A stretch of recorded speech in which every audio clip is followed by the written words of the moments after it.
Olá, Susana. Ei, boa noite, Tudo bem? pessoal. Boa noite. Ai, Tudo, que bom te ver. como é que estão as coisas por aí? Estamos bem, bem sofridos, mas estamos.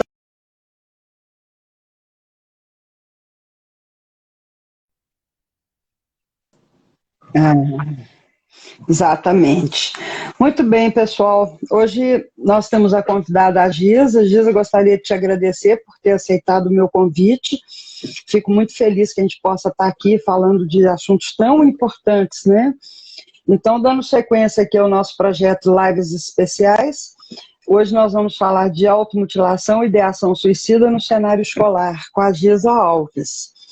Meu nome é Suzana Lamir e eu estou aqui convidando a Giza para falar para a gente de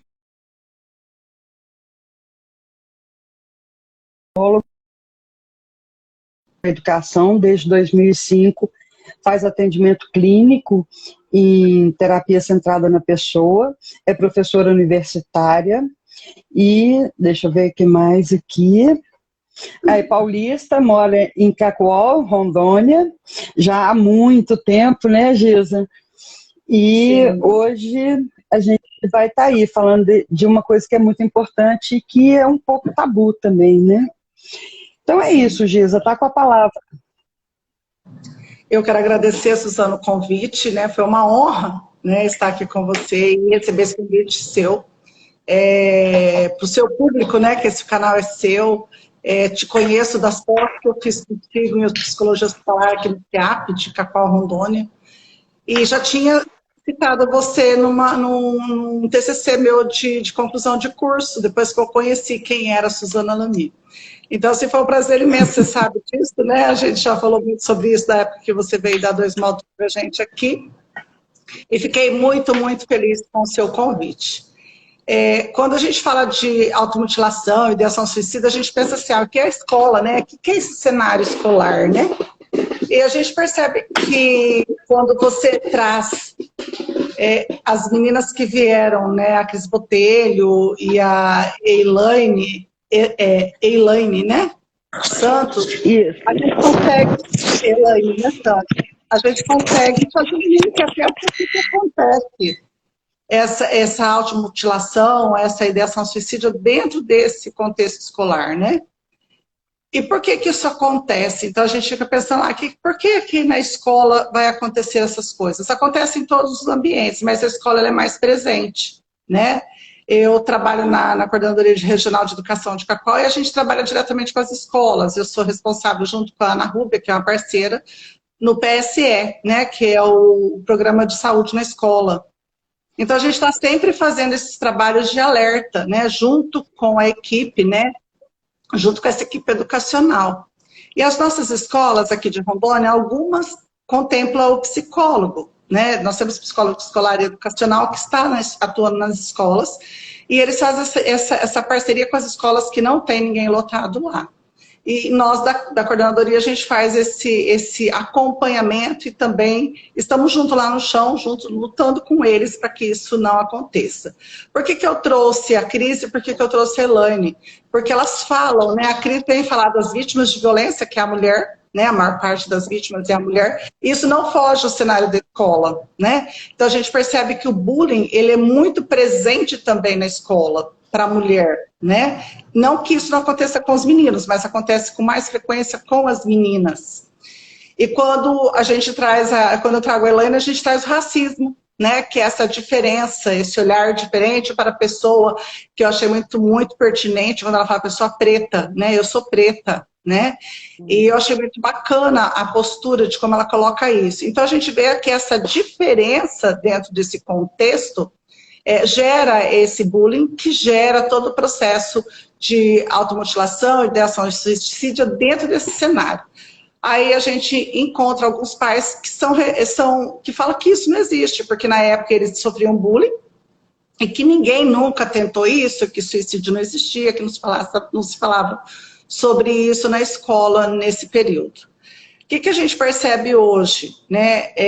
Hoje a gente consegue falar sobre sentimento, sobre sensação, sobre emoção. Eu sou falante, tá, Suzana? Você sabe, você me corta. Não, mas é para você. Você me corta que eu sou falante. Não, ótimo, então a gente percebe que hoje a gente tem esse poder de fala, né? De falar onde dói, o que a gente está sentindo. Antigamente a gente não tinha. Por que eu falo antigamente? Porque nós somos de antigamente, Suzana. Nós somos de 63. Então nós já temos 59 anos. Eu sou de hoje. Mas nós nascemos lá naquele ano de 1963. Então a gente conhece o período escolar que nós vivenciamos e o período hoje. Né? Então, assim, esse contexto social modificou a visão, né, dos pais em relação à escola. E a própria escola acaba ficando responsável por papel que seria da família. E a gente não está conseguindo reverter isso, né, enquanto educador, enquanto psicólogo. Eu não sei se você percebe. Como que é essa questão, como que ela é abordada dentro da escola? Quando a criança apresenta algum comportamento, né, alguma ideação suicida, quando ela se automutila, né, que hoje tem se dito até em autolesão. Então, assim, como que é esse comportamento dos colegas diante disso, os profissionais de saúde que estão ali, os profissionais de saúde não, os educadores que estão ali e o psicólogo, né, que está ali, o psicólogo educacional? Então, como é feito aqui, né? Geralmente é trabalhado em cima de triagem, né? Nós temos 6 psicólogos nas escolas, e os que não estão lotados nas escolas, eles atendem as escolas que estão na região, ali, circunvizinhas, a escola mais próxima. Então, é feito todo esse acompanhamento. Tenta-se perceber o que está acontecendo, da onde surgiu esse sofrimento da criança ou do adolescente, se é uma coisa mais pontual, se é uma coisa mais presencial da escola, ou se é uma coisa que ele já traz de casa. Quando eu falo casa, a gente não está falando que é a família que está com problema. É a maneira como ele observa essa família. Né? Porque a gente tem que tomar muito cuidado quando a gente fala, a criança trouxe de casa porque a família é problema. Não é isso. Porque a família pode estar toda redondinha, toda organizada, mas o adolescente capta de uma forma diferente. E a gente não pode esquecer que existe influência desse meio. Não é só a família que nos influencia, tudo nos influencia. A mídia nos influencia. Hoje a mídia está aí, né, gritando, né? Então, tudo isso está nos influenciando. E imagina o jovem, imagina o adolescente, imagina a criança, né? Então, a gente percebe que a gente toma muito cuidado em falar isso com a família. Então, a primeira coisa que a gente faz quando a gente percebe isso é tentar entender a criança e o adolescente. Por quê? Nós, da área da psicologia, a gente sabe, a gente tem que estabelecer esse vínculo de confiança para tentar descobrir por que isso está acontecendo, né? Diretamente com a criança que está sofrendo. Para depois, junto com ela, a gente trazer essa família. Porque talvez ela está fazendo isso e a família não sabe. Talvez ela tenha medo da reação da família. Imagina lá, uma criança começou a se mutilar, o pai não percebeu que chama o pai, e o pai, sem saber, acaba prejudicando, né, pela postura dele, né, sem querer, ele acaba fazendo coisas que não seria viável naquele momento, até mesmo por não saber o que fazer. Então, o que a gente bate muito de frente na escola é fazer o que a gente não sabe o que fazer. Então, nós do PSE, a gente está trazendo muito os pais para a escola. A gente está tentando falar muito com os pais na escola. Porque com as crianças e os adolescentes, existem muitos programas sociais, muitos programas educacionais. Nós temos o Setembro Amarelo, né? Nós temos vários eventos que é feito sobre o suicídio. Então, a gente faz muita coisa nas escolas, né? Quando eu falo nós, eu falo equipe profissional. Pode falar. Eu falo porque eu acho que a gente está falando de duas coisas ao mesmo tempo, né? Quando que eu sou falante. Quando a gente fala de autolesão, né, a gente está falando de uma coisa. Quando a gente fala de ideação suicida, a gente está falando de outra. É outra coisa. Né? Sim, então, só para deixar clarinho para as pessoas que estão nos ouvindo, né, porque a autolesão, o que acontece? É muito um grito de angústia, né, daquele adolescente, como são adolescentes, e não existe a intenção de suicídio na autolesão. Né?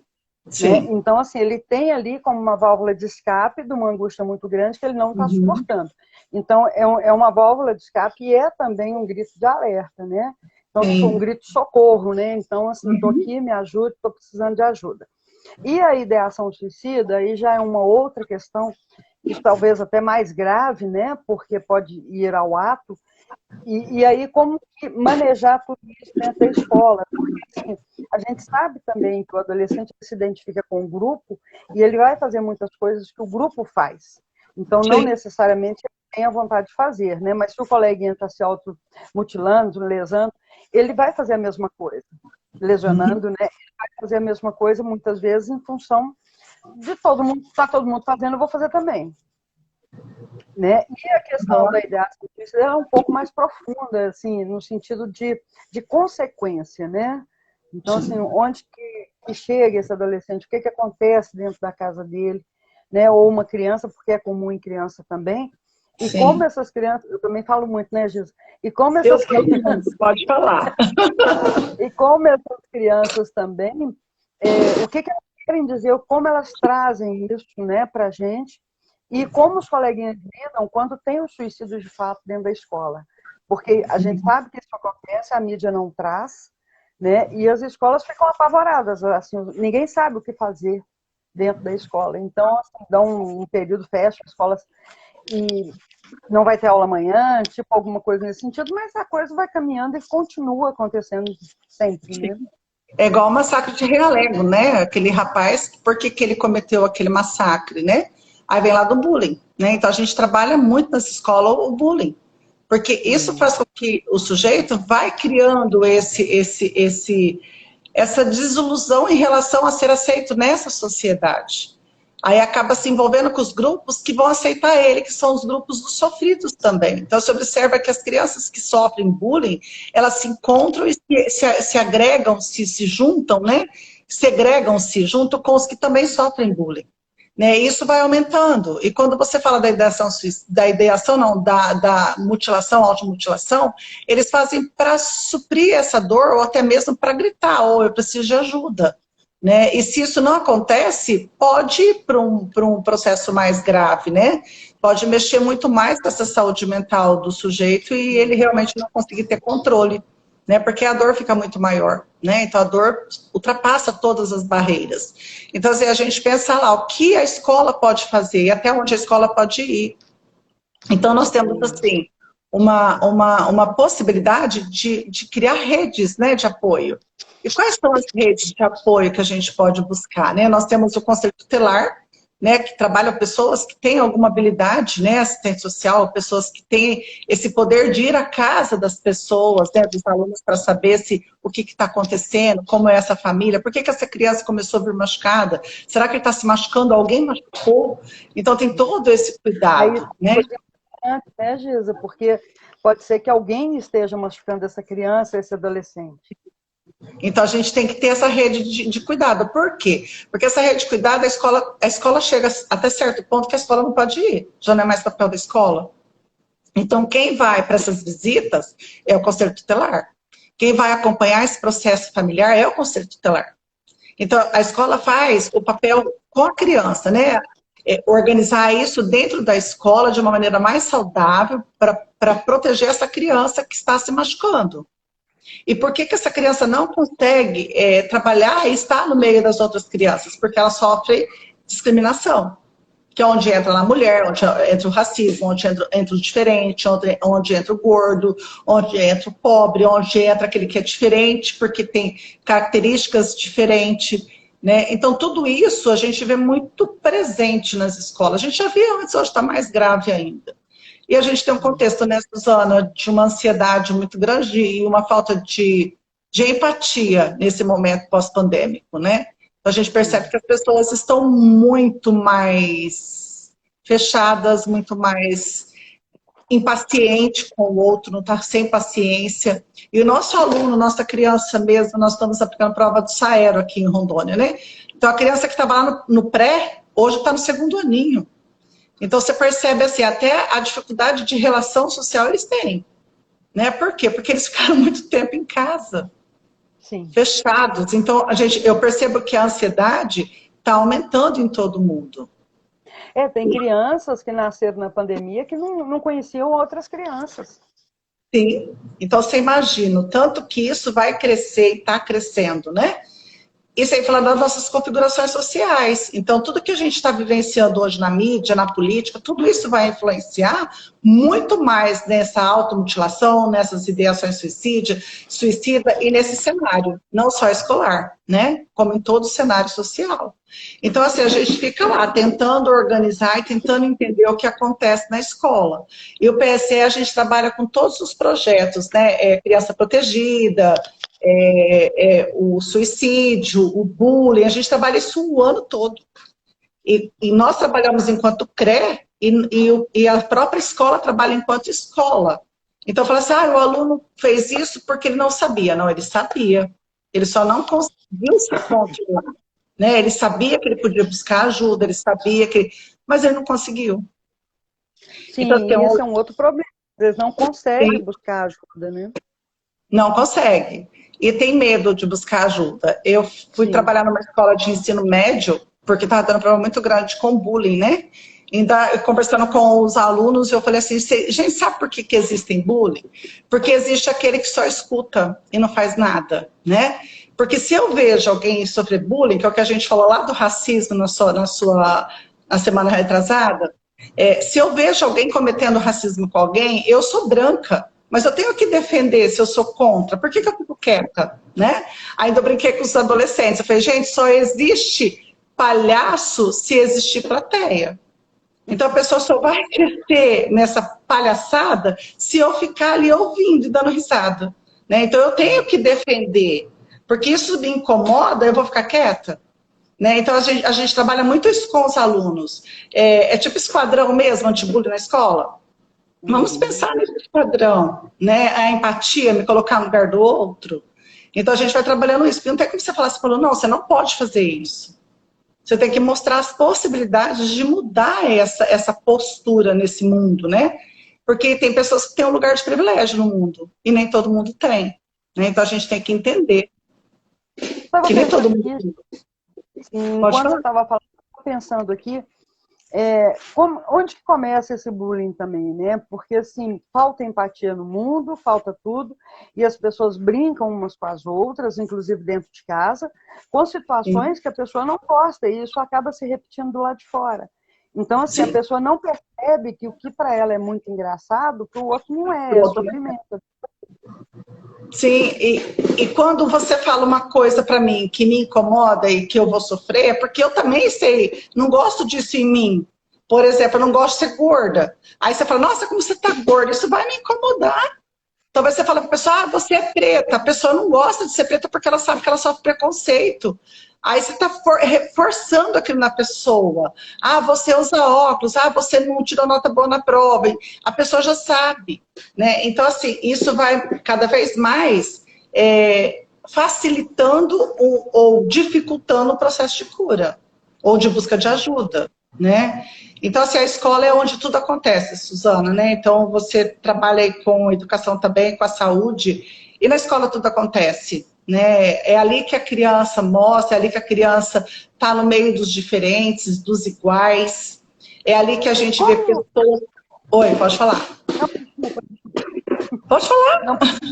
Não, é porque eu estava pensando aqui que, assim, já puxando um gancho aí, né? Porque a gente tem outros problemas que são graves, né? Essa questão da beleza, né? Que é instituída o tempo todo na nossa sociedade.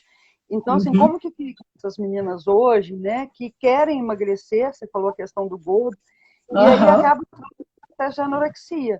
Então, assim, como que fica isso também dentro da escola? Porque são processos graves. São processos. Poucos, e depois é um processo também para sair disso. E aí, como que fica? Nós estamos trabalhando muito nessas escolas, porque eu lembro, assim, que um tempo atrás, a escola trabalhava muito, né, para poder fazer com que os alunos estudassem, tirassem notas boas, né? Aquele cartaz do aluno destaque, o melhor nota, né? Desfile de beleza. Então a gente foi quebrando isso, né? A educação foi entendendo que ali começa a diferença, né? Por que o aluno que tirou 10, ele tem que ganhar uma estrela ou uma medalha, e o aluno que tirou 7, com toda a dificuldade dele, ele lutou também. Ele não conseguiu tirar 10, mas ele tirou 7. Ele deu o melhor dele, né? Então, hoje, isso na escola, a gente trabalha muito isso na escola, né? Para que a gente consiga entender que eu não preciso tirar 10 para ser o melhor. Eu posso ser o melhor tirando 7. E eu desfile, nós tivemos os jogos escolares aqui, o desfile não foi mais de beleza com os atletas. O desfile foi de fantasia. Nós levamos a arara com um monte de fantasia, eles foram desfilar e ganhou a melhor performance dentro da fantasia. Né? Então tinha fantasia de tudo, sabe? De Homem-Aranha, de super-herói. E não era só a fantasia, era a performance dele, o que ele ia apresentar lá na frente. Olha que bacana. Então você quebra aquele estereótipo de que a beleza é mais importante, né? Então a gente está trabalhando, a escola está fazendo a parte dela, né?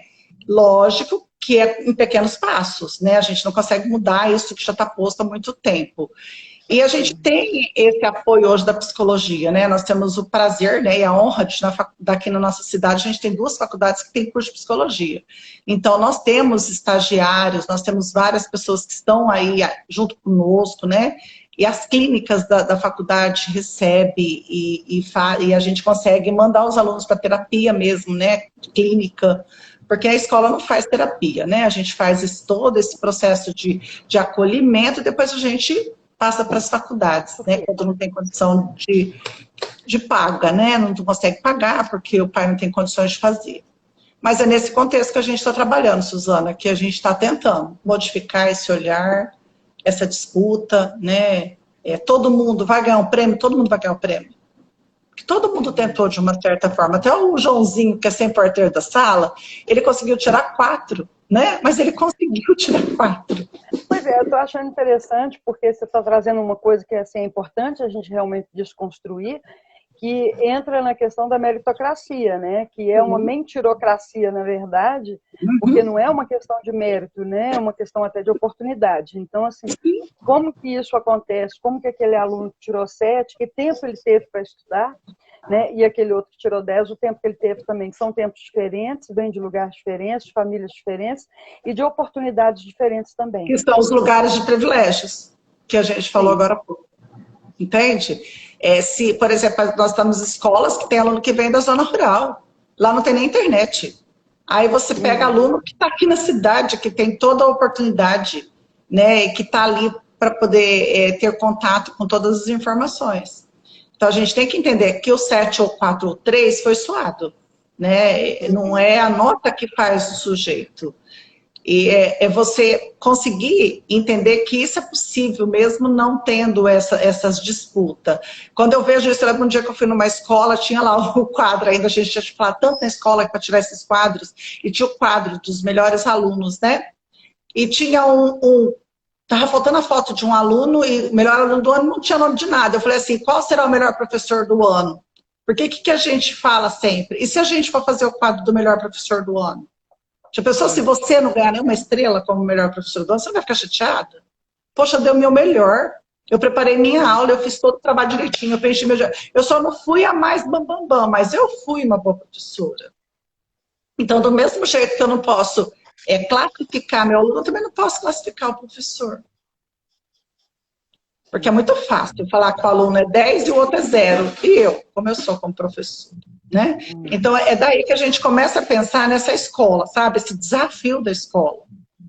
E a gente acabou replicando muita coisa que a própria sociedade foi colocando para que a gente continuasse fazendo. Miss Brasil, né? Quem é a melhor, mais bela, mais bonita, né? E nem toda beleza é a mais bela. Talvez é bonito para mim, mas não é bonito para você. E isso aumenta todo esse desespero do adolescente. E aí, se a gente nem vai entrar no mundo das drogas, né? Porque se a gente for entrar nas drogas, nas facilitações que existem, a gente vai perceber que aí vem todo esse processo mesmo de sofrimento. E como que fica hoje também, o Giz, aproveitando esse gancho aí, né, de toda essa mudança que está acontecendo, uma coisa que eu observo da sua época, por exemplo, né, para cá, o que é que eu observo, né? A gente tinha um respeito também pelas pessoas, e era um respeito Gente, então assim, eu entrava, a gente para entrar numa sala, a gente batia na porta, a gente pedia licença. E hoje eu vejo que assim, não só os adolescentes, né, mas assim, adultos fazem isso, né?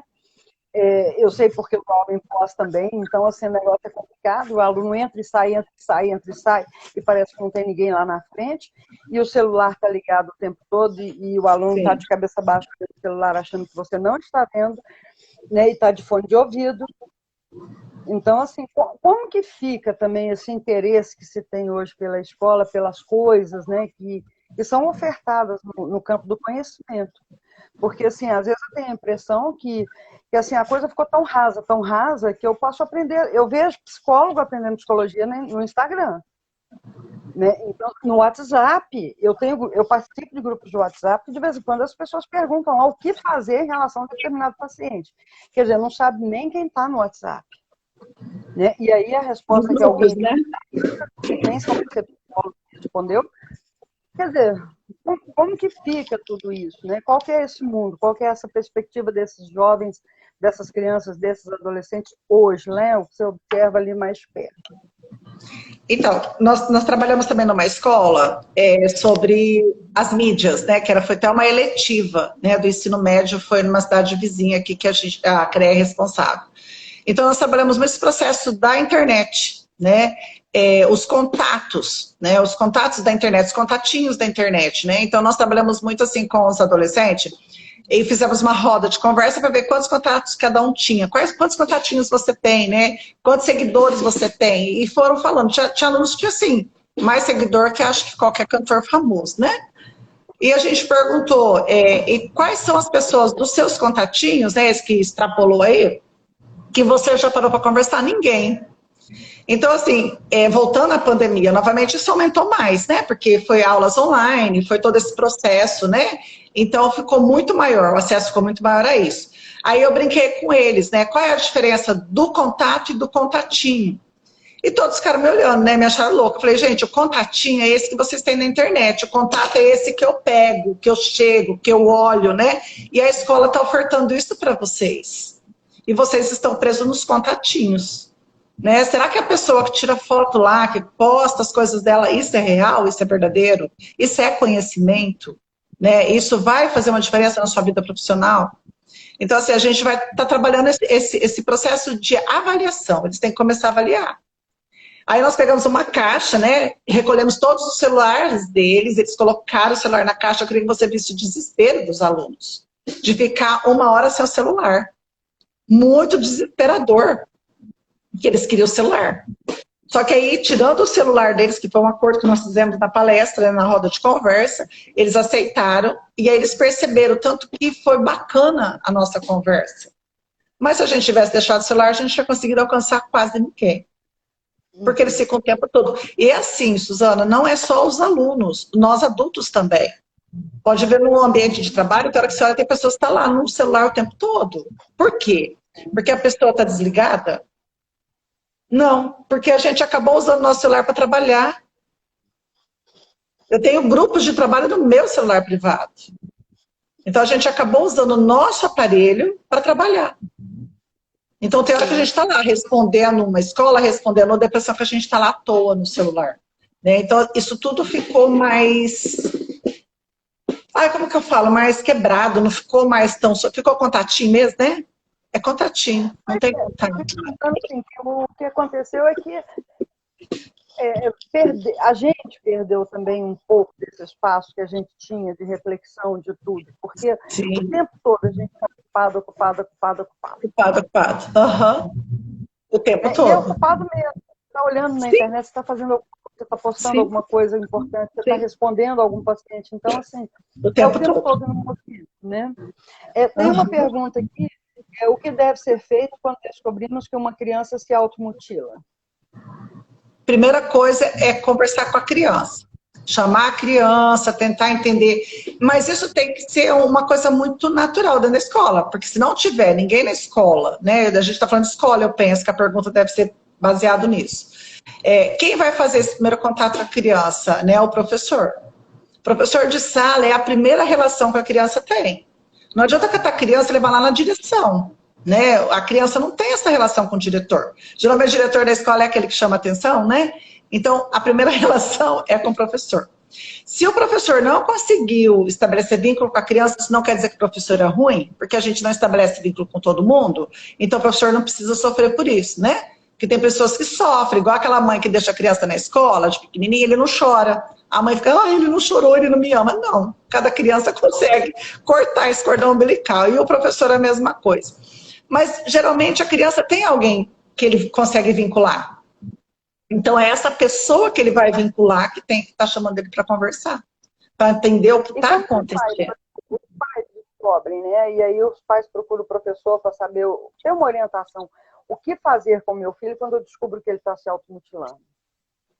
Quando é o pai que te procura, você vai indicar um profissional da saúde, que é o psicólogo, que eu acho que é a pessoa mais competente para fazer toda essa investigação. Eu penso, posso estar errado, tá, Suzana? Mas geralmente a gente indica a psicologia, né? Para tentar entender, para trabalhar esses sentimentos, essas emoções, sensações, tudo que a gente pensa lá nas relações da psicologia, né? Que aí você vai trabalhar o lúdico com essa criança para perceber por que ela está fazendo isso, o que levou esse, né, abriu esse gatilho aí para ela se machucar, né?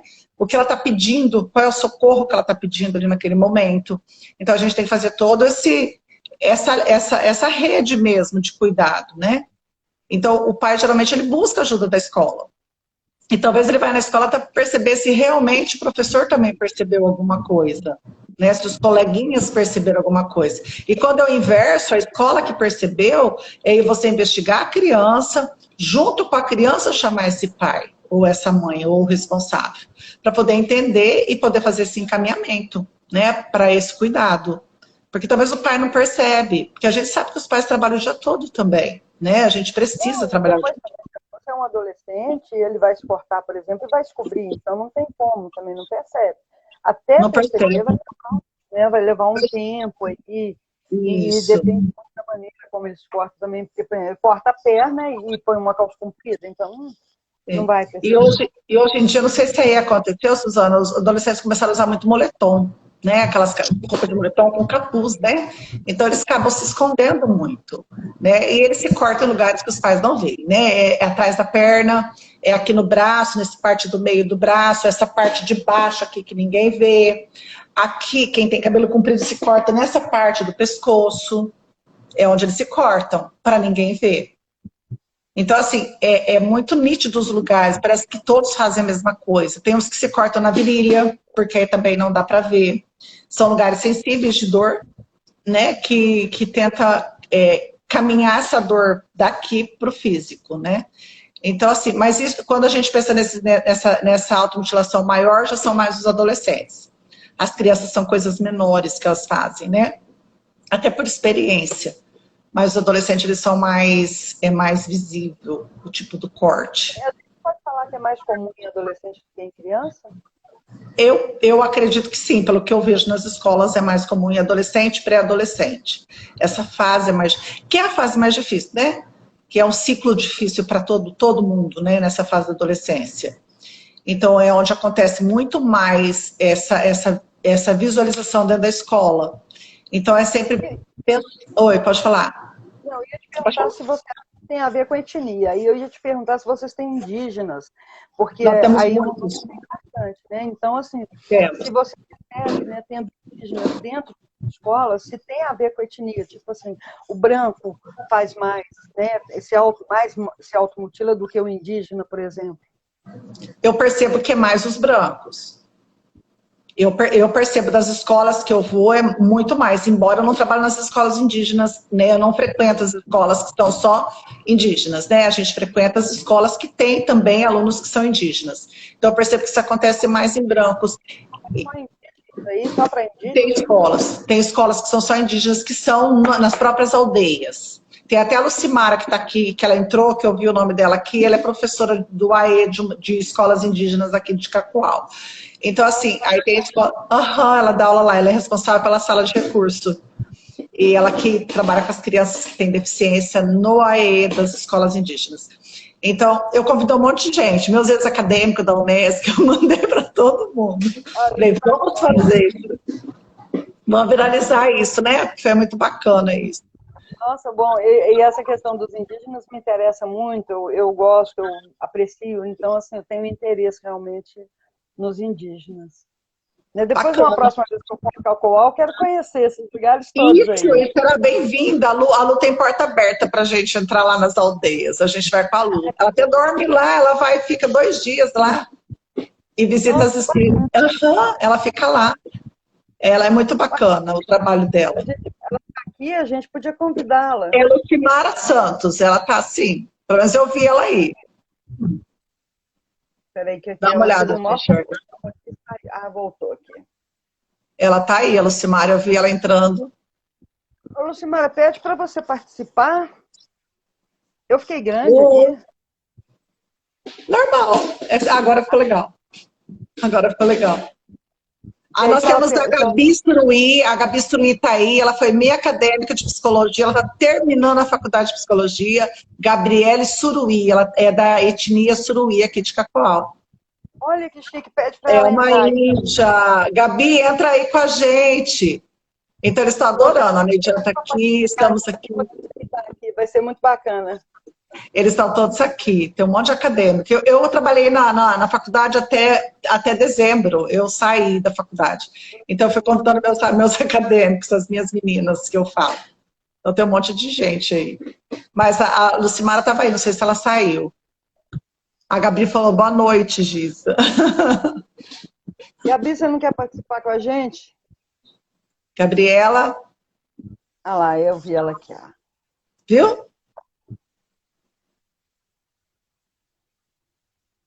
Deixa eu convidar ela. Vamos ver se ela aceita o nosso convite. Isso mesmo, a Gabi está aí.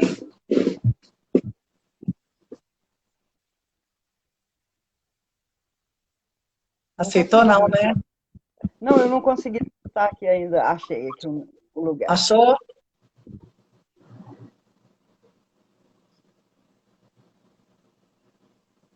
Gabi Sampaio?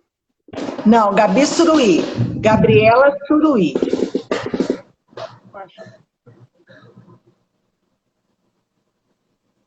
Na minha tela ela aparece bem aqui certinho, Gabriela Suruí.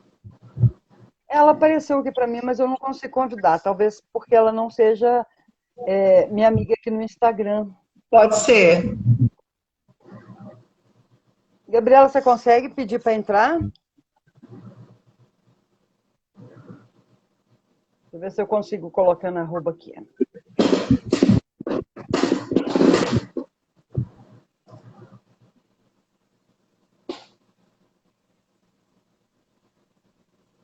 Não aparece para mim, Jesus. Acho porque ela não é sua amiga Do Instagram. De Instagram, deve ser isso. Mas então, Suzana, é esse trabalho que a gente está fazendo aqui, né, em Rondônia, Cacoal, né? Deve pensar que a gente mora tão longe, mas aqui está tão próximo, né? Essa mudança de olhar dentro das escolas, né? Para alcançar esses alunos. A gente sabe que é um trabalho que não é fácil, né? Porque é um contexto que não é só de Rondônia, né? Essa mudança de cenário aí social. E a gente acredita que isso vai acontecer muito maior, esses processos de automutilação nas escolas, até por isso mesmo, né? Por tudo isso que está acontecendo no nosso país. E aqui, a pandemia conseguiu? A Gabriela falou que quer participar, sim. Ô, Gabriela, eu não consigo te achar para poder te adicionar. Então, assim, pede para participar. Deve ter algum comando aí embaixo que aparece, que você pede assim para poder participar. Ela é indígena? Ela é indígena. Ela é da família Suruí, da tribo Suruí aqui. Ela é a minha Gabi, né, Gabi? Ela está terminando também esse período. Ô, Gabriela, tenta aí. Deixa eu ver se ela aparece. E ela faz estágio com o pessoal indígena mesmo, estágio dela. É bem bacana. Aparece sugestão aqui para mim, mas ela... aqui apareceu, só que... Espera aí, deixa eu ver.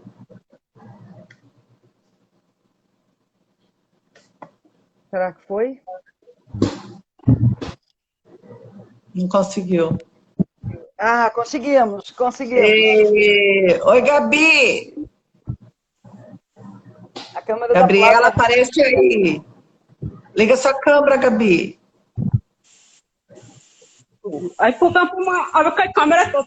Olha ali. Cadê a tua câmera? Você está em casa ou está na aldeia? Pode cantar, tá? À vontade. Gabi? Pode por aí. Câmera pronta, aí que vem. Cadê a câmera?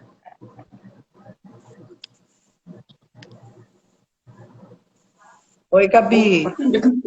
Oi. Onde você está? Em casa? Sim. Ei, Gabriela. Oi, Gabi. Essa é a Suzana. Suzana Lamy. Muito prazer aqui. Oh, eu não sabia se live professora Giza. Aí a Adriana falou, entra na live da Giza. Por isso todo. É a live da Suzana. A gente foi convidado. Olha que chique participar da live da Suzana. Na verdade, a live é da Giza mesmo. Porque hoje quem está mandando... Não sou nada. Pode conversar com ela, Suzana. Ô, Gabi, como que você percebe essas questões, né, que a gente estava falando aqui sobre automutilação, ideação suicida? Como que isso é visto nas aldeias e como os pais lidam com isso quando acontece? Não, eu escutei a sua voz direito. Então, vou repetir. Agora ficou melhor? Sim. Está me ouvindo bem? Aí eu te perguntei o seguinte, se existem essas questões da automutilação e da ideação suicida nas aldeias, e quando existem, como que os pais lidam com essas situações e os professores também? Então, existe sim, porque os pais...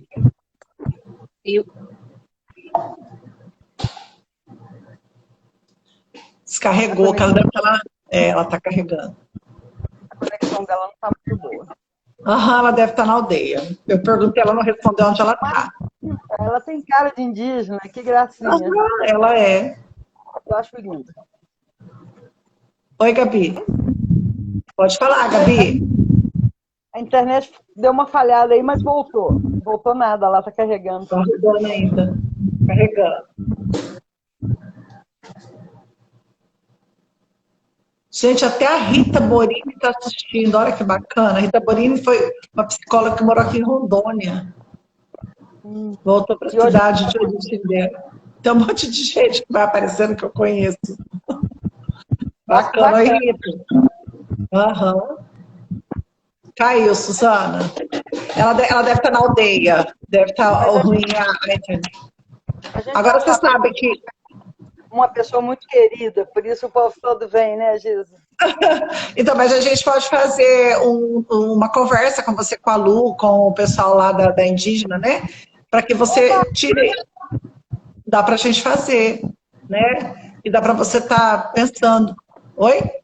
Vamos fazer uma conversa, então, pelo Zoom, porque aí a gente consegue ter maior número de pessoas participando. Verdade. Aí dá para a gente fazer, chamar a Gabriela, chamar a Lu, que já trabalha dentro das aldeias, né? Cuidando das salas de recurso, né? Com os alunos do AEE. Então dá para fazer isso, e é até bacana, né? Ela está na cidade, a Gabi, a Neidiane respondeu. A internet mesmo dela tá ruim. Não tá boa a internet. Caiu, ela estava na live, Neide, caiu, não conseguiu voltar. Mas é esse cenário, Suzana, que a gente percebe aqui nessa região norte. Tem mais alguma coisa que você gostaria que eu falasse? Fazer mais alguma pergunta? Você falou em região, você acha que tem diferença da região norte para sudeste, por exemplo? Assim, estou falando da sudeste porque você é paulista também. Então, você acha que tem alguma diferença? Quando eu coloco região norte, é porque aqui eu estou aqui na escola e eu conheço, porque as pessoas acreditam que Rondônia é muito fim de mundo ainda, né? As pessoas têm essa noção. Por isso que eu pontuo muito região norte, para a gente entender que aqui não é é o fim do mundo, né? Que a gente está tão avançado nas tecnologias, nos processos de atendimento da psicologia, né, da educação, e nós estamos tentando fazer também a diferença como está em todos os lugares, né? Então eu friso muito norte, porque eu gosto muito daqui de onde eu estou, né? Então, assim, é onde a gente está trabalhando. Mas viajo muito aí para São Paulo e eu percebo, né, a diferença, né, que aqui a gente consegue fazer muita coisa que talvez aí nem fazem. Né? Então, a gente está... mesmo, porque são lugares menores, né, eles têm um alcance maior. Né? E aí, aproveitando que você falou que gosta muito daí, eu adorei, eu amei Rondônia. Né? Ai, que é muito bom. Eu sou paulista, mas eu gosto muito daqui. Eu acho que eu sou mais daqui do que daí já, né? Faz mais tempo que eu estou aqui do que eu morei em São Paulo, no interior de São Paulo, na verdade. E eu gosto muito de Rondônia. Eu acho que tem muitas possibilidades, né? De crescer, de estudar. A gente tem faculdades excelentes, a gente tem possibilidade de muita coisa, né? Então, por isso que eu pego muito norte. Eu gosto muito. As pessoas acham que nortista não tem essa cultura, não tem, né, essa possibilidade que o pessoal do centro-oeste tem, né? E nós temos tanto quanto. Até porque hoje tudo tão perto, né? Então, a gente não tem mais distância, né? É só buscar. Nós temos a mídia, nós temos avião. Eu acho que falta muito, sabe, Gil, vocês falarem um pouco mais do trabalho que vocês fazem. Por exemplo, aqui no Sudeste, a nossa oportunidade de trabalhar com indígenas, aqui em Minas nada, é quase nada. Então, assim, vocês têm uma oportunidade grande, vocês fazem trabalhos que são muito distintos, muito diferentes do que a gente tem aqui, mas não há publicação, não há uma divulgação. Então, eu acho que acaba isso. O Sudeste aparece. Por que o Sudeste aparece? Porque Minas, Rio e São Paulo, né, que são os que mais aparecem no Sudeste, tudo espirrou e publica. Eu acho que é cultura, né? É muito cultural. Aqui as pessoas não têm muito hábito de escrever, eu penso, assim, sabe? É uma mistura muito grande de pessoas de vários lugares, né? E acho que ainda não criou esse hábito de publicar. Eu vejo tanto que você publica. Fala em publicação, no dia 19 nós vamos lançar um livro, o primeiro livro da abordagem centrada na pessoa aqui da região norte. Nós vamos fazer a nossa noite de autógrafo no SEAP. Olha que chique. É chique. Oi? Vai fazer online ao mesmo tempo, não? Eu vou verificar com a Valéria e com o Cope se ele vai conseguir fazer online. E a noite de autógrafo vai ser dia 19/11. Então, todas as pessoas que estão aqui na live estão convidadas. Vai ser no SEAP. Né? Nós vamos fazer a noite de autógrafo. O primeiro livro da região norte.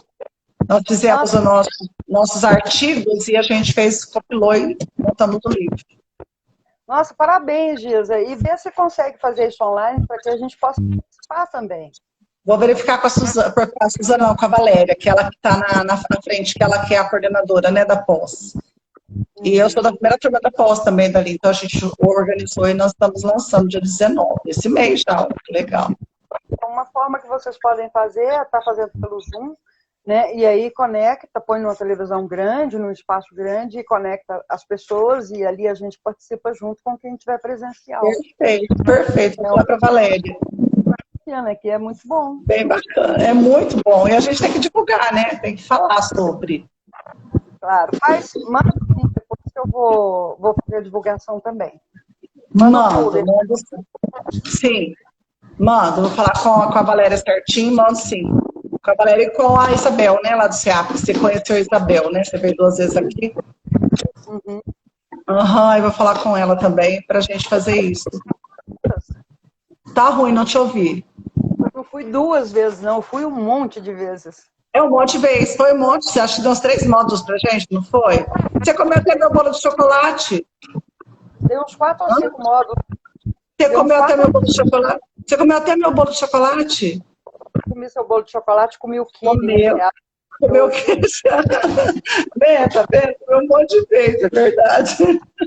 Ai, mas que bom, Suzana. Encontrar aqui. Obrigada por ter aceitado o meu convite. Vamos fazer mais lives, né? Aí depois fala com a Gabi, né? Conversa aí com ela, articular e continuar essa conversa com ela também. Já no Zoom, para aí a gente abre para todo mundo participar também. Perfeito. Né? estar junto, e aí abre, é mais fácil o Zoom, porque as pessoas podem perguntar. Bem bacana, fica bem bacana. Lendo aqui, eu não dou conta muito de conversando e lendo, não. As coisas vão Não, passar. não dá conta. Tem coisa que passa batido. Então, mas eu quero agradecer o convite. Eu espero que tenha ficado claro qual é o nosso papel aqui, né, nesse cenário, né, de automutilação e ideação suicida. A gente tem alunos que têm realmente, que passam já do processo para a ideação, né, passa nessa divisão aí de períodos. Mas isso ainda acontece, mas não com tanta frequência. A automutilação é mais frequente. Adorei as lives das meninas, da Cris, da Elaine, foi fantástica, amei. Muito obrigada pelo convite e eu estou à disposição. Eu espero que eu tenha atendido a sua expectativa, né? Porque as meninas foram um show, né? Eu gostei muito também da live das meninas dos cuidados no parto lá, eu não lembro mais o nome do texto. Eu achei maravilhosa, foi muito bacana. Foi muito, muito bacana. Adorei aquela menina que passou por esse processo, né, de perdas, eu achei assim fantástico a fala dela. Vamos fazer a Irma, nós vamos fazer uma live dia 26/11 com ela de novo. Eu achei fantástico a colocação dela, a maneira como ela falou, sabe? Eu achei assim, chega até a mexer com a gente. Ela é fantástica, gostei muito, dá um abraço nela. O trabalho do psicólogo na maternidade, a live foi o trabalho do psicólogo na maternidade. E ela vivenciou isso na pele, né? Sim, com a Irma e com a Agnes. A Agnes trabalha na maternidade, né? E a Irma teve a perda. E agora, no final do mês, a gente vai voltar com a Irma de novo. Foi muito bom mesmo. Você me fala que eu já divulgo o pessoal da faculdade também. Para as minhas meninas, eu tenho um monte de gente que adora psicologia hospitalar. E na semana que vem a gente vai live também, e aí depois eu vou passar direitinho o tema, eu tenho o cronograma, né? Eu não me lembro de cor agora qual que é da semana que vem, mas toda quarta-feira a gente está fazendo a live, que é esse projeto de lives especiais. Então toda quarta-feira a gente tem uma live diferente. Aí você passa para mim, que eu já passo para todo mundo. Eu divulgo lá no meu Stories, divulgo no meu Instagram, para o pessoal ir entrando. Tá que bom. E eu já te convidar você para voltar de novo, viu, Giza? Nós vamos a agenda já está até dezembro, início de dezembro, e aí a ideia é parar e voltar só em janeiro. Porque aí começam de férias nas festas. É verdade. As pessoas começam a viajar também, né? Férias. E é isso. Vamos fazer uma pose aqui só para a gente tirar uma foto. Peraí, deixa eu arrumar a cabeça, porque eu fico torta. Tá printando, pode ir? Uhum. Então foi. Então tá bom, querido. Obrigada. Pessoal que assistiu a live, muito obrigada. Vai ficar gravado aqui no Instagram e vai ficar disponibilizado no meu canal do YouTube, a Lami Suzana. Então, aí, hoje ou amanhã eu já vou colocar no YouTube, e aí já fica lá também, né? E a gente vai divulgando as lives, vamos conversando, são assuntos sempre muito importantes, e a gente está sempre aprendendo, né? Eu tenho a pretensão de fazer pelo Zoom também, porque aí a gente consegue uma participação maior das pessoas, né? Sim, as pessoas podem participar. Por enquanto a gente vai fazendo por aqui pelo Instagram, mas a gente vai combinar de fazer e já combina com a Gabi para a gente fazer lá no Zoom. Tá bom, eu vou combinar com a Gabi e com a Lucimara. A Psicologia Unesc, Cacoal, ela tá ao vivo assistindo. A professora colocou lá e tá todo mundo assistindo, Suzana. Tem um monte de acadêmico assistindo ao vivo. Eu não entendi, fala de novo, onde? A Psicologia Unesc, da Faculdade Unesc de Cacoal, a professora colocou lá, tá todo mundo assistindo ao vivo. Tá escrito aqui embaixo. Olha, que bacana. Gente, muito obrigada aí pela participação de vocês. E eu aguardo todos vocês de novo numa próxima live. Na quarta-feira que vem tem outra. E nós vamos ter aí ao longo do mês e no início de dezembro também. E vamos marcar uma outra data diferente, porque assim já está tudo cheio, né, Giza? Mas sim, ainda esse ano, vamos fazer essa do Zoom com a Gabi, com a... Ai, esqueci o nome. Com a Lucimara. Com a Lucimara. Isso, que ela trabalha nas aldeias. Sim. Vamos conversar, sim. Vamos, Giza, sim. muito obrigada. Beijo. Muito obrigada, beijo. Obrigada pelo convite, tá bom? Obrigada por todo mundo que entrou aqui para nos assistir, né? Obrigada, Sandra. Obrigadão, gente. Tchau, tchau. Pelo prestígio. Beijo. Obrigada por me convidar. Tchau, tchau. Tchau, tchau. Ó, fechou. Ó, não esqueci, não. Ó. Um abração, Suzana. Tchau. Tchau, tchau. Tchau.